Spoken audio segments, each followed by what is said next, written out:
my name is Debbie, and I'm going to bake something today, and hopefully it'll turn out. It's something I've never tried, but have seen it made, and we're going to try it today. I think it'll be good. It's called Cowboy Stew. We have our ingredients out here, and we're going to cook up this for supper tonight. First thing we're going to use is we're going to start with our meat. That's probably the most important thing. We're going to use a chuck pot roast and cut it up and brown it. You can use stew meat. You can really use any kind of beef that you wanted, buy a little steak or maybe even some hamburger meat if you wanted. But we're going to cut up this chuck pot roast.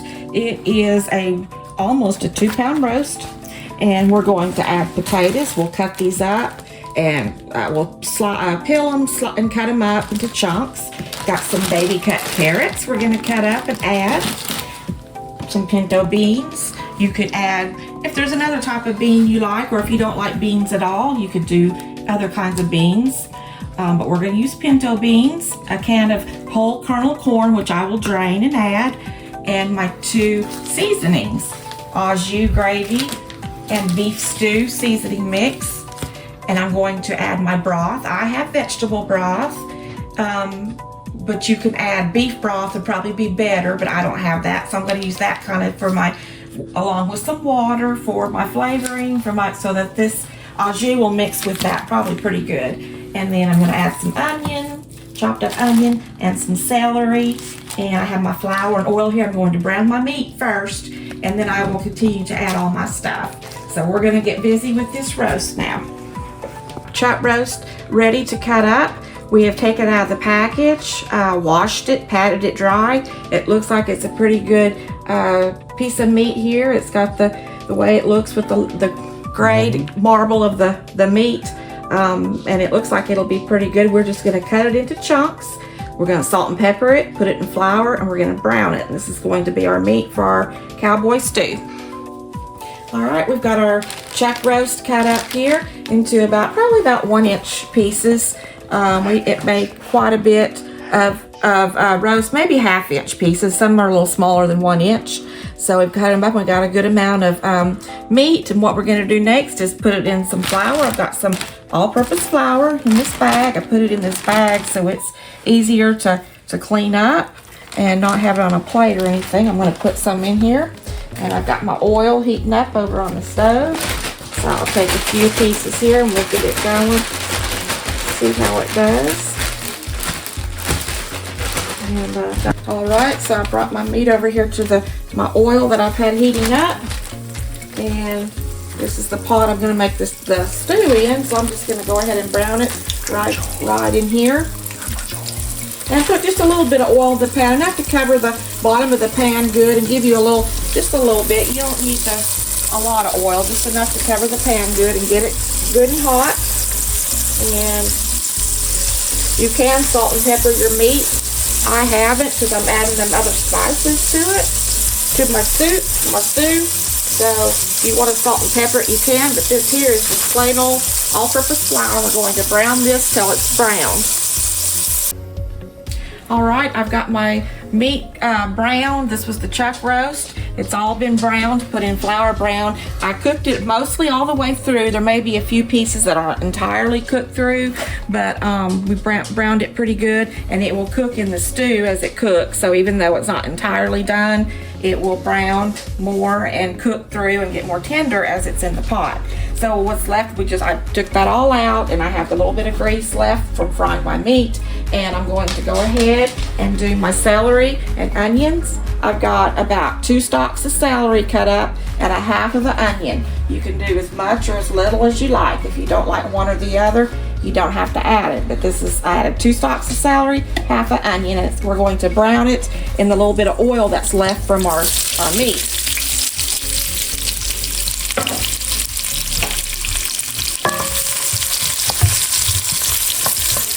And it won't need but a minute or 2 to cook, and then we're going to add some carrots here in a minute. Just going to brown this down. You could add a little garlic too if you had it and liked it. I don't have any, so I'm not going to add it. Or green pepper could be added as well.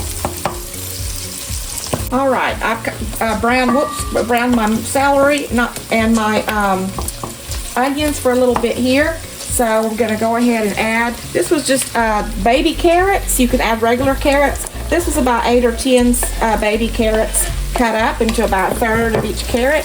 And we're going to mix everything, or not everything, but get some of our stuff going here. Got the carrots in. Now we're going to re-add our meat that we browned. We're going to put it all in there. And I'm going to add my 2 packets of stuff that I have here. This is au jus gravy mix. I'm going to add it dry, sprinkle it in. Just like all that. And I'm going to add beef stew seasoning mix. I'm going to add it dry as well. And then I will add some of that vegetable broth and some water. And we will cook this for a while and before we add our other stuff. And I have the vegetable broth. I'm going to add just a little here, about a half a cup, and we're going to mix that up, and then we'll need more, but we're just going to kind of get that all mixed up and see how that is, and then we'll add some more water and a little more vegetable broth, and we'll get this simmering.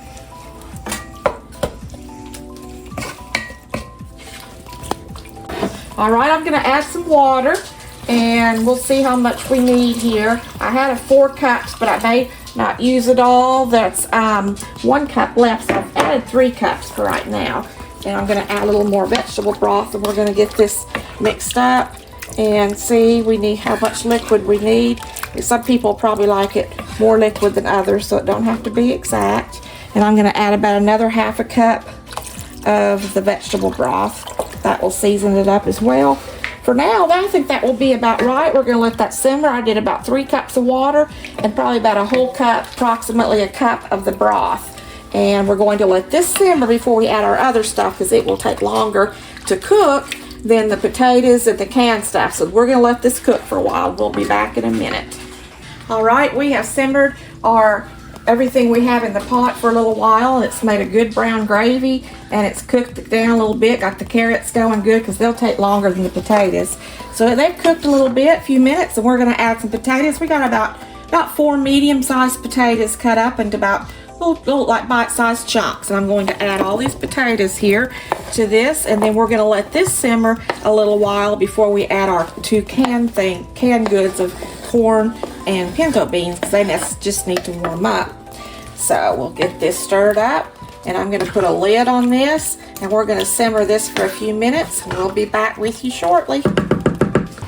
All right, I'm giving this a good stir here. It was on a little bit faster boil than it needed to. It finally got cooking, so I've stirred it through, turned it down. I am going to put a lid on it, let all this cook a while before I add my last 2 things, which are my canned goods. So we're going to turn this down a bit. Let that cook. All right, this stew has simmered for probably about 45 minutes, and the potatoes and carrots are getting done. So we're going to add the rest of our stuff. We have 2 more things to add. We've got some pinto beans. This is 1 can. I'm going to put them in there and stir that through a little bit. And we have our corn yet.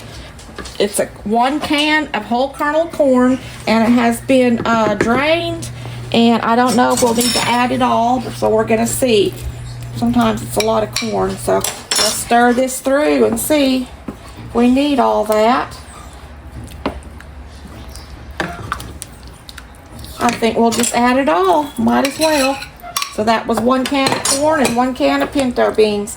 Give that a stir, and we're going to let that simmer a little while longer, and we'll be back with you soon. All right, we're ready to taste test our cowboy stew, and it is finished. It should be done. We're going to plate it up. We're going to get a bowl of stew here, and I'm going to mention that we did not add any salt or pepper to this. We used just the seasonings that I said in the recipe. So we're going to get a bowl here, and we're going to see how it tastes. It's nice and brown, the broth, and it's thick, and it's got all these good vegetables in it. So put the lid back on this. It's very hot, but we're going to take a test and see how it is. See if I can get me a little bit here and try it. All right, here we go. Here's the Here's the taste test. Yes, that's very good. It's hot, but it's very good. It's not overpowering with the spices, but it's spiced up good. And it's nice and thick like a stew should be. And it is very good. The potatoes are nice and tender. The carrots are done. So this is ready to eat. And I want to tell everybody thank you for watching my video. And hopefully I'll be making some more and y'all will watch more of what I do. And I enjoy cooking, and hopefully this stew will be as good as it looks. And I'd like to tell everybody to like and subscribe to my channel. And thank you for watching. Have a good evening.